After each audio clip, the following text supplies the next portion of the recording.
Paz do Senhor, meus irmãos. Paz de Cristo. Só uma mensagem para vocês. Uma mensagem edificante.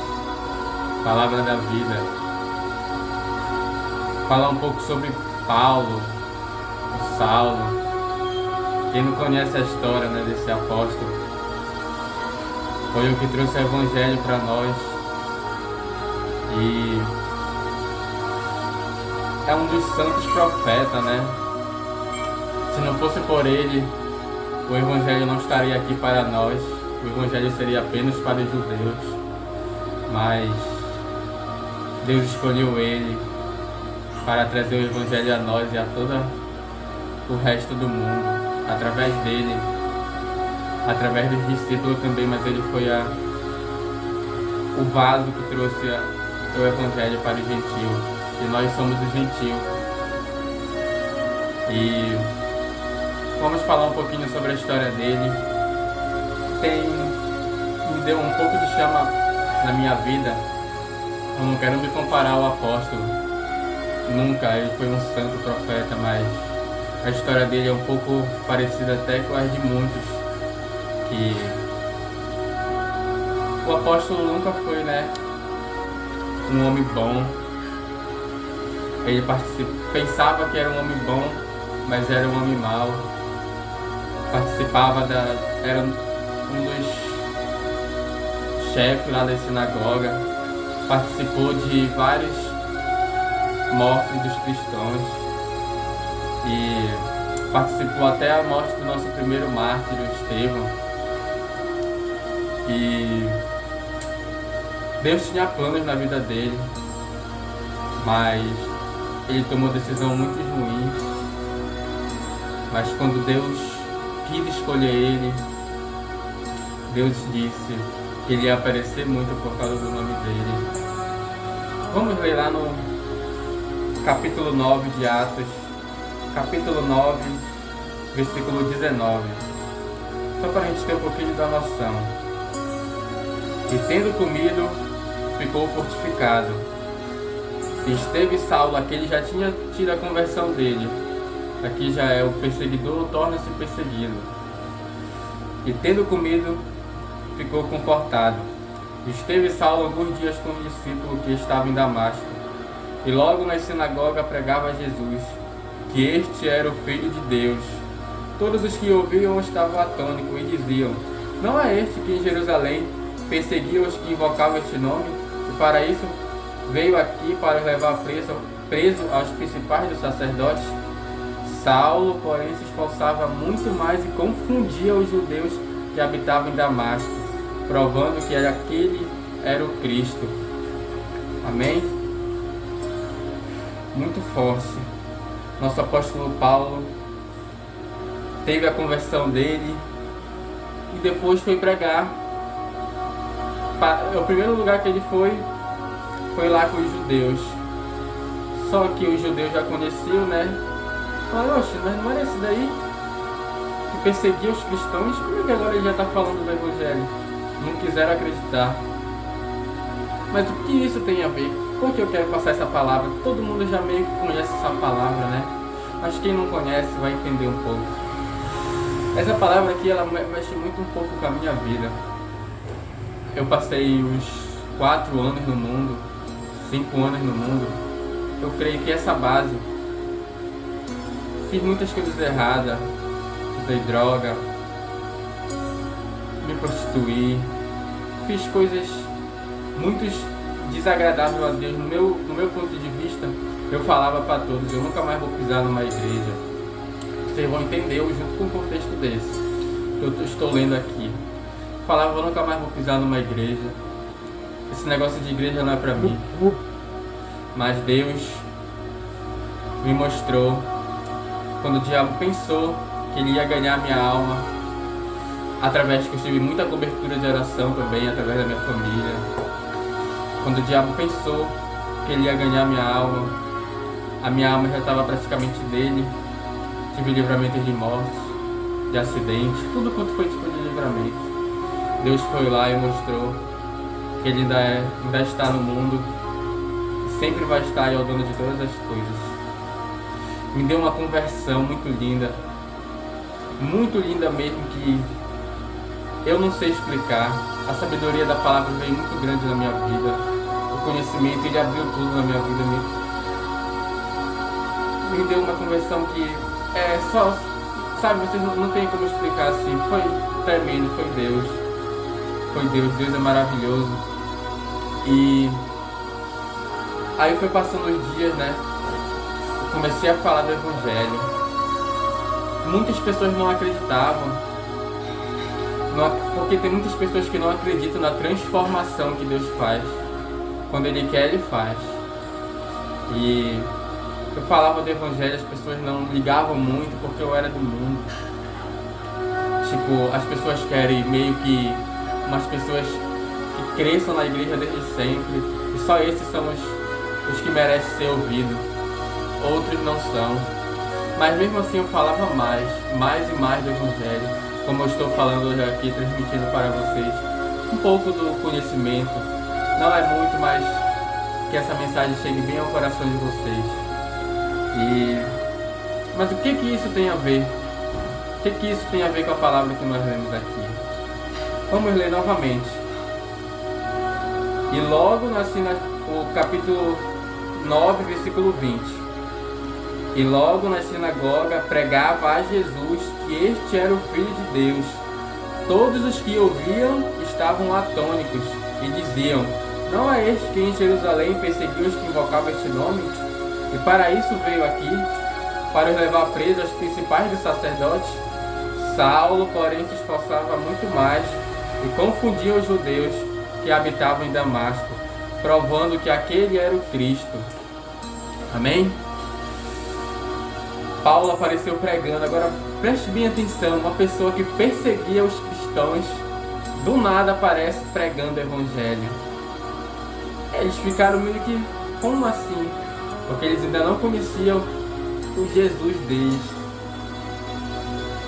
E eles já tinham tido com Jesus, mas não tinham conhecido o Jesus que eles andavam, o Jesus que ia resgatar os oprimidos, libertar os cativos. Esse era o Jesus. E Paulo, vendo aquelas coisas deles falando, não é esse daí que perseguia, agora está pregando o Evangelho? Só que quanto mais eles falavam, mais Paulo falava com o poder do Espírito Santo e confundia eles tudo. E o que isso tem a ver com a minha vida, do que eu falei? Quanto mais as pessoas falavam, mais eu me esforçava. Me esforçava como? Lendo a Bíblia, jejuando, orando, pregando o Evangelho. Porque nós não temos que esperar só dos pastores para pregar o Evangelho. Nós não temos que esperar só das pessoas que estão no altar. Nós temos que pregar o Evangelho fora e dentro de templo.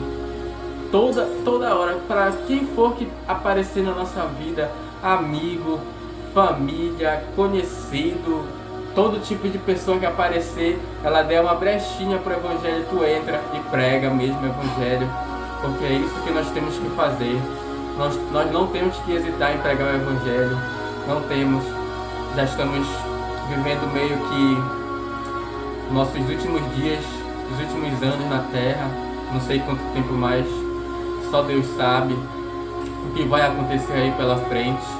Os nossos templos estão fechados, e sendo que isso começou agora, né, por causa dessa pandemia, mas aí para o mundo os templos já estão fechados há muito tempo, e as pessoas só ficam assim, ó, em suas casas, se reúnem como na igreja primitiva.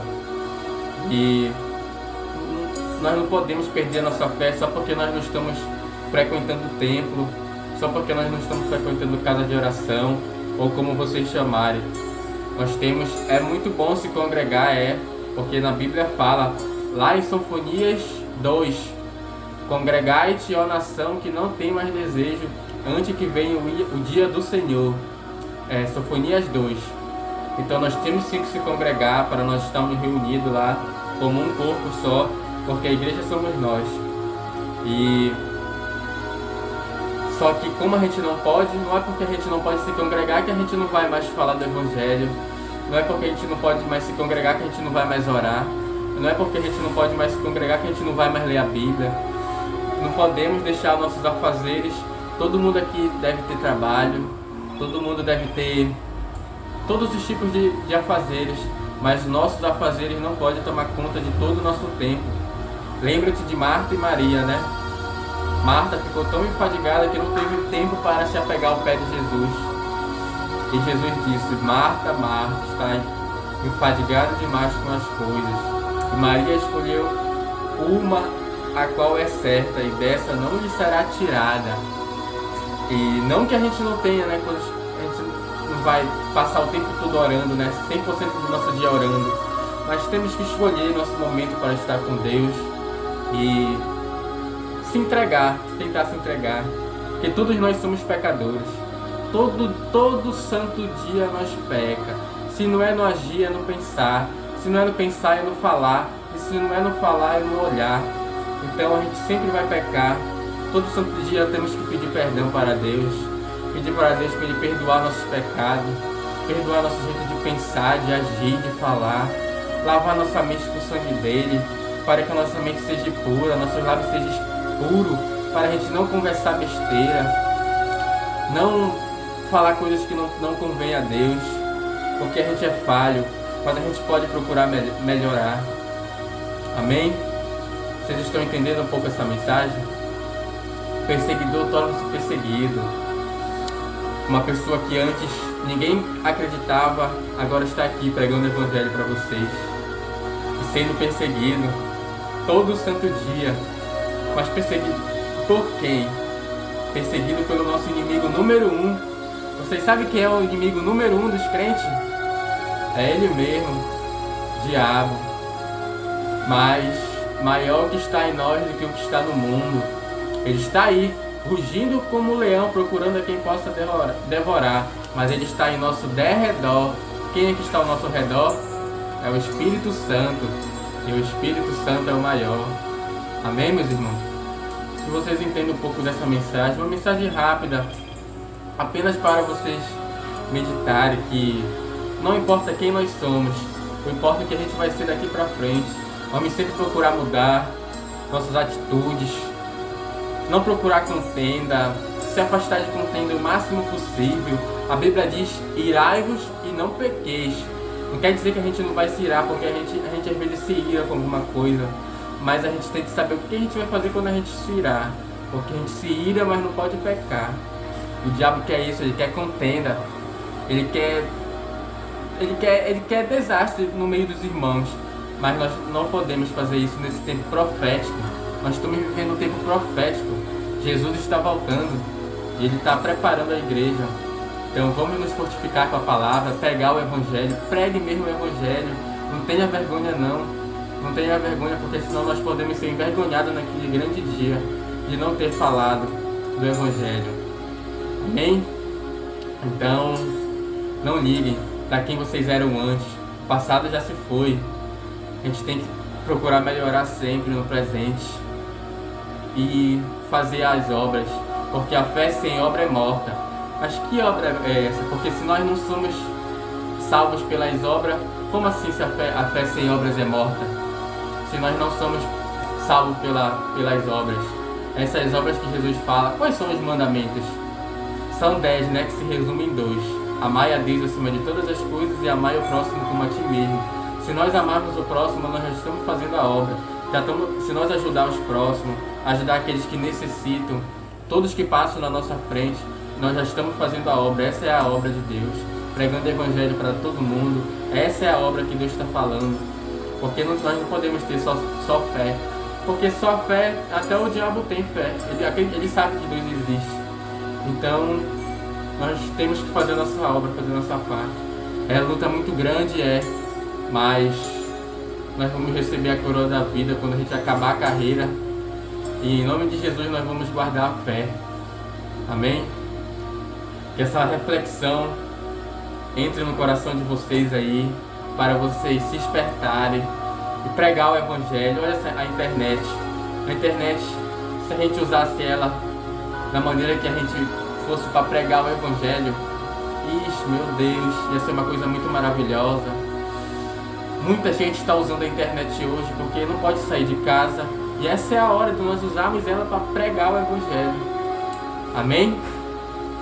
Que essa mensagem mesmo vocês meditem nela, leiam a Bíblia, meditem na Bíblia, pelo menos uns 3 capítulos por dia, gravem, decorem, porque o diabo ele tá para distorcer essa palavra aqui. O diabo ele sabe letra por letra, ele sabe tudo, mas tem uma coisa que ele não sabe, é a revelação da palavra. A gente estuda ela, examina. Se vocês quiserem fazer uma teologia, fazem, mas não esqueçam de pedir a revelação da palavra para o Espírito Santo, porque ele revela. É só isso que o diabo não tem. Vocês sabiam que o diabo é o pai da teologia? Ele sabe tudo da teologia, mas ele não sabe a revelação. Eu não estou dizendo que a teologia não é importante, é muito bom. Eu procuro ela, nossos heróis da fé, eu procuro todos os conhecimentos, mas nós precisamos do Espírito Santo, porque vai chegar tempo em que o Espírito Santo vai sumir e vai ficar só a palavra, e a palavra sem ele, vocês podem pregar, vocês podem gritar, vocês podem fazer o que quiser, que não vai fazer efeito nenhum, porque é só ele que faz a obra, é só ele, mais ninguém. A gente não faz nada, a gente só pode pregar, e é ele que vai lá e semeia. Amém? Então, que vocês preguem mais o Evangelho. O nosso id é esse: ide e pregai o Evangelho a toda criatura. Pregue a todos mesmo, todos que aparecerem na sua frente, mas não cheguem logo querendo dar de carrão de cena. Espere a pessoa, converse com a pessoa, converse de outros assuntos, vai conversando, converse sobre aquilo, sobre o que ela quiser, você vai conversando, só vai interagindo. Mas quando ela abrir isso aqui para a palavra, aí você entra, e aí é a hora que deixa o Espírito Santo te usar e prega a mesma palavra. Amém? Então, que vocês fiquem com a paz de Jesus Cristo. Fazer uma oração pelo nosso país, né, por todos esses enfermos que estão aí pelo mundo, e que Deus tenha misericórdia da nossa alma e lembra-te de nós no dia da vinda dele. Amém? Vamos orar. Pai Santo, Pai Justo, Pai, te apresento a minha vida, a vida dessas pessoas que vão ver esse vídeo, meu Pai. Oh, meu Pai, purifica nossos pecados, perdoa nosso jeito de pensar, nosso jeito de agir, de falar. Nós somos falhos, meu Pai. Nós somos pecadores, diante do Senhor nós não somos nada. Oh, meu Pai, esteja conosco em cada passo que nós der, meu Pai. Não deixa que nós vamos para a esquerda, nem para a direita, mas que nós sigamos firmes, nós perseveremos até o fim para nós sermos salvos, meu Pai. Em nome de Jesus de Nazaré, Pai, nós te apresentamos essas pessoas que estão enfermas aí por esses hospitais, meu Pai, procurando respirar, meu Pai, querendo respirar, o Senhor, dono da vida, meu Pai. Assopra o fôlego de vida nessas pessoas, em nome de Jesus de Nazaré, meu Pai. Lava cada um com teu sangue, meu Pai. Oh, meu Pai, a tua igreja ainda está na terra, tenha misericórdia de nós. Eu te apresento também as pessoas que não têm casa, meu Pai, as pessoas que estão jogadas pela rua, em nome de Jesus. Todos os tipos de pessoas, meu Pai, as meretrizes, as pessoas que estão presas, eu creio que o Senhor não faz distinção de nenhuma pessoa. Visita, vai visitando e faça a sua obra. Em nome de Jesus de Nazaré, nós te apresentamos as nossas famílias, meu Pai. Visita cada um, em nome de Jesus de Nazaré. Esteja conosco em cada passo que nós der, meu Pai. Que essa palavra entre no coração de cada um que vê. Em nome de Jesus, que eu oro e eu te agradeço por tudo que o Senhor tem feito e por tudo que o Senhor vai fazer ainda. Livrai-nos do mal, meu Pai. Livra-nos do homem sanguinário. Livra-nos do irmão que se apressa a derramar sangue inocente, das enfermidades, do olho gordo, da inveja. Em nome de Jesus, de todas as investidas e ciladas do maligno. Livra-nos, Pai. Em nome de Jesus de Nazaré. Receba a nossa oração, meu Pai. Receba essa palavra. Em nome de Jesus, purifica-nos. Amém. E graças a Deus. Amém, meus irmãos. Que a paz de Cristo esteja com vocês.